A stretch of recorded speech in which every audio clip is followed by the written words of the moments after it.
স্বাস্থ্য ঝুঁকি। সন্তান জন্ম দেওয়া খুবই স্বাভাবিক একটি প্রক্রিয়া।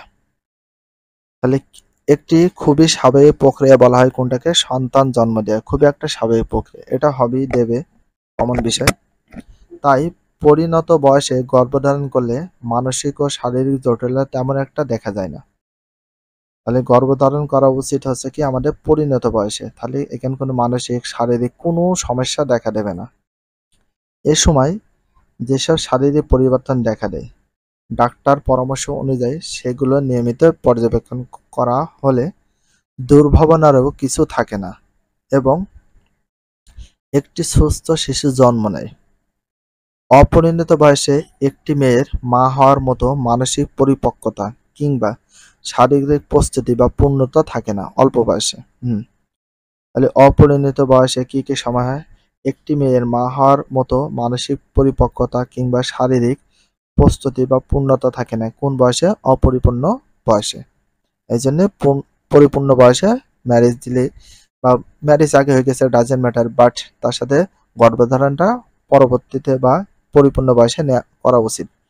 একটি মেয়ে যদি 20 বছর বয়সে আগে গর্ভবতী হয়, একটি মেয়ে যদি 20 বছর বয়সের আগে গর্ভবতী হয়, কত বছর বয়সের আগে? 20 বছর, তখন তাদের নিজেদেরই শারীরিক বৃদ্ধি গঠন সম্পূর্ণ হয় না, কারণ 1 থেকে 25 বছর বয়স পর্যন্ত মানুষের বৃদ্ধি ঘটে।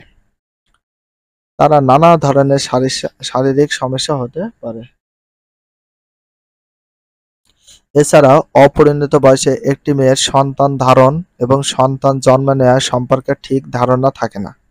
কাজেই সে তার গর্ভের সন্তান এবং তার নিজের শরীরকে ঠিকভাবে রক্ষা করতে পারে না। অপরিণত বয়সে যদি কোনো মেয়ে গর্ভধারণ করে, তবে শুধু যে মেয়েটি শারীরিক মানসিকভাবে নয়, বিভিন্নভাবে কিন্তু সমস্যা হয়। তো দেখো চিত্র, গর্ভধারণের ফলে মেয়েটির বিদ্যালয়ে যাওয়া বন্ধ হয়েছে।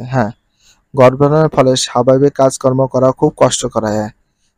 এটা কিন্তু হয়ে থাকে, স্বাভাবিক কাজকর্মগুলো সব কষ্টকর হয়। এই জন্য সেই সময় অবশ্যই রিল্যাক্স, বিশ্রাম নেওয়াটা উচিত। ক্ষতিগ্রস্ত হবে তা নয়, ভবিষ্যৎ শিশুটির জীবনেও ঝুঁকি হতে পারে। শুধু তাই নয়, এ কারণে পুরো পরিবার এবং সমাজও ক্ষতিগ্রস্ত হয়। স্বাস্থ্যগত সমস্যা। অপরিণত বয়সে গর্ভধারণের ফলে গর্ভাবস্থায় রক্তক্ষরণ, শরীরে পানি আসা, খুব বেশি ব্যথা, চোখ ঝাপসা দেখা, এমনকি গর্ভপাত পর্যন্ত ঘটে থাকে। দেখো, অপরিণত বয়সে গর্ভধারণের ফলে গর্ভ অবস্থায় রক্তক্ষরণ হতে পারে, শরীরে পানি আসা হতে পারে, খুব বেশি ব্যথা হতে পারে অল্প বয়সে, অপরিণত বয়সে চোখে ঝাপসা দেখা, এমনকি গর্ভপাত পর্যন্ত ঘটে থাকে অপরিণত বয়সে গর্ভধারণ করলে। তাছাড়া মা ও সন্তানের মৃত্যু ঝুঁকি বেশি থাকে। তাহলে এই সমস্যাগুলো যেহেতু হয়, তাহলে আমাদের পরিপূর্ণ বয়সে গর্ভধারণ করা পরামর্শ দেওয়া উচিত। অপরিণত বয়সে সন্তান এলে সন্তানের বেড়ে ওঠার জন্য গর্ভে পর্যাপ্ত জায়গা থাকে না। ফলে ভিডিওটি এখানে শেষ করছি। যদি ভিডিওটি ভালো লাগে চ্যানেলে সাবস্ক্রাইব করতে হলে ফলো করে দিও, তার সাথে একটা লাইক এবং একটা কমেন্ট করে দাও। নেক্সট ভিডিও পাওয়ার জন্য অবশ্যই বেল আইকনটা অল করে রাখো, যাতে নিউ ভিডিও আপলোডের সাথে সাথে সর্বপ্রথম তোমাদের কাছে নোটিফিকেশনটা পৌঁছে যায়। If you love this video, please subscribe my channel, like, comment, share, hit the bell icon for getting next video. So everyone, take care, love you, আল্লাহ হাফেজ, বাই বাই।